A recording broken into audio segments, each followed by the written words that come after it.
Fellas, you know Degree Cool Rush deodorant, right? Well, last year they changed the formula, and guys were mad about it. One dude even started a petition. So guess what? Degree heard us, admitted they messed up, and brought the original Cool Rush scent back exactly how it was. And it's in Walmart, Target, and other stores now for under $4. So grab some and remember why its cool, crisp, and fresh scent made it the #1 men's antiperspirant for the last decade. Degree Cool Rush is back, and it smells like victory for all of us. Don't you love it when things are both easier and more affordable? Like when the rain washes your car for you. Or like when you save up to 10% by bundling your renters and auto insurance with USAA. Bundle with USAA and start saving. Get a quote today. Hilton brings you new ways to stay, with experiences that let you capture the glory days. Introducing the Graduate Hotels. Each inspired by local college towns, these stays are always original and never boring.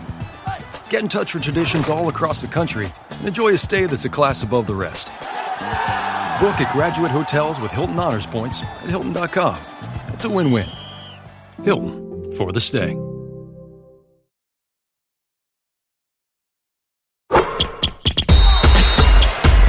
From the Fifth Quarter Studio in Madison, Wisconsin, you're listening to the Coaching Youth Hoops Podcast. They're playing basketball. Here's our hosts, Steve Collins. And Bill Flitter.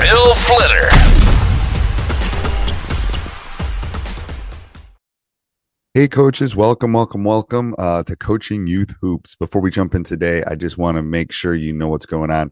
Coach Bill and I, over the last couple months, have been running an on-demand coaches clinic. We're going to just kind of pull the curtain back, let you kind of hear a little bit of what's inside of those, as far as handouts and videos and all that stuff. If you want to see what's available, go over to basketballcoachesclinic.com and check it out. Let's head off to the podcast. All right, welcome to our coaching clinic. Coach, how are you today? I'm doing great. Hey, anytime we get to talk and help other coaches, love it.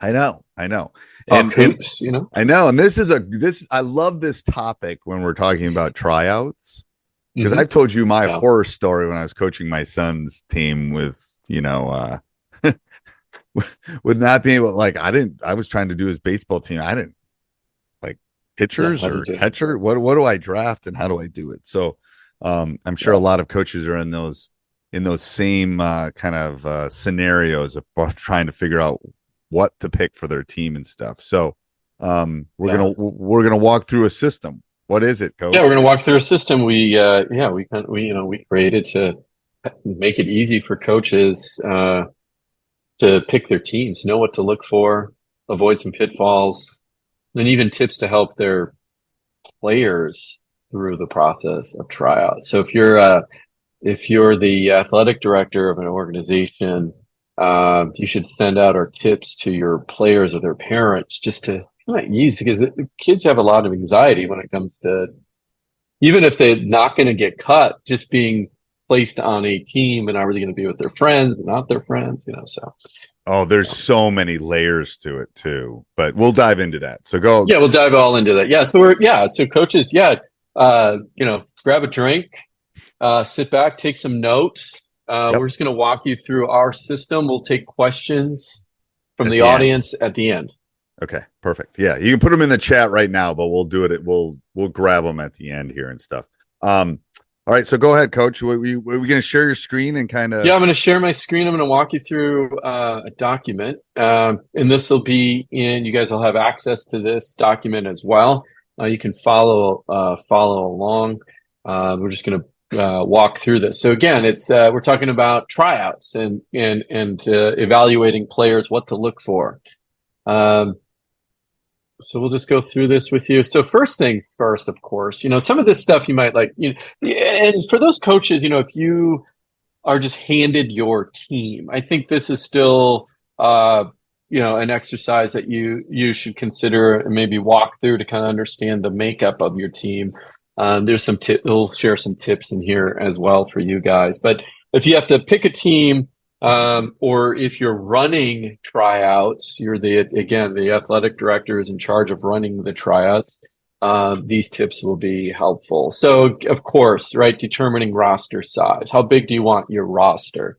Now, when we worked with our youth programs, right, it was pretty easy. We looked at simple. We looked at how many total players we had, how many teams we wanted to create, and then we divvied up. We always wanted to make sure that we were going to try to get at least 10 players to a practice, every practice, which, as you know, Coach, that's the biggest problem with the youth. So hard, especially during basketball season and the things happening, kids getting sick, all that is like, but we'll help with that too. It's like if we don't have enough, but I find it hard determining roster sizes too. Like, all right, so all of a sudden maybe we're dealing with the 5th grade group, and all of a sudden we have 24 kids show up. Right. 25 kids show up. So what do you do at that point? Like, what is the solution? Do you go 2 teams of 12?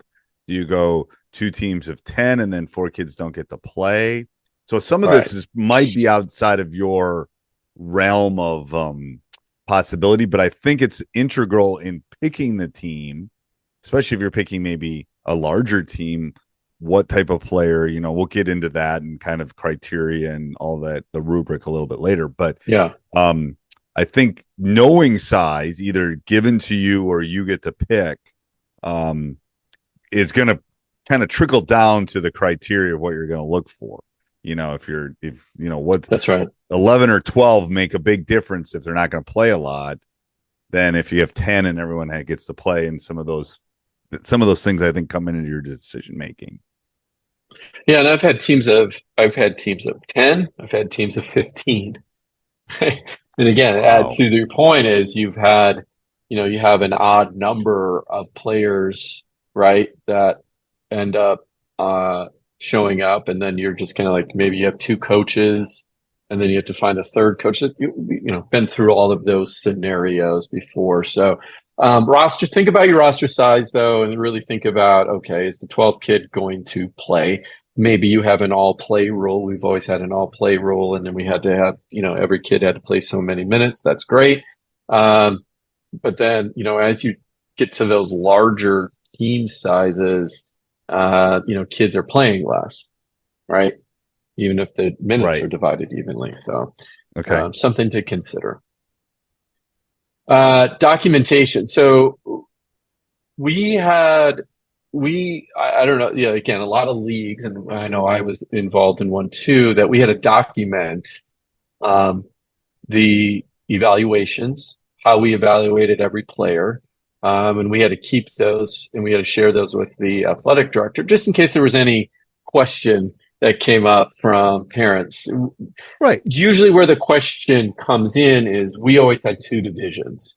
So we had, we called it American and National. The American team was the better players. And there was always those bubble kids, right? They could go either way, right? So if we would always have an independent evaluator. So somebody who, who's not a dad or a mom in that class. Right. Somebody from a different class has no connection. Sometimes we had an outside, we would bring in a college kid, a college basketball player, and they would help. Idea. And they would be our independent evaluator. So they would determine, okay, during tryouts, we would break it up. It's like, okay, kids do everything together. And then we start separating the A and the B groups. And then the A groups all play together. And then, we're bringing kids back and forth to the 2 groups just to see like some bubble kids and how they're performing. And then by the end of that, we would have picked our American teams and our national teams. Right. So, anyway, but that documentation is key, just in case a parent approaches you and say, why did, Johnny, Sally make the American team? Well, 5 coaches agreed that. Right. And I think it's important too. It's like, to have that as the coach, you want that outside documentation, just because, and again, some coaches listening, it's probably just going to be them. So you better have like, here's the criteria I'm looking at here. And we'll talk about, we have a great sheet at the end that you can kind of use as far as looking at different skill sets, but something to be able to come back. I do it with my guys. I do it with the varsity team. It's like, I think it's important to have those specific things, it takes care of some of that hidden bias, I think, for sure. Yeah, it definitely does. Yeah, absolutely. And we'll show, like as Coach said, we'll show that rubric at the end that you could use to evaluate your players. So yeah, I mean, I think the key part of this is, this goes beyond just your gut feeling, right? You can really put some scores to players at the youth level, and give you a little bit more confidence, knowing that, yeah, you made the right choice. You're not always going to get it right, but it's something to go off of. Yeah, I agree.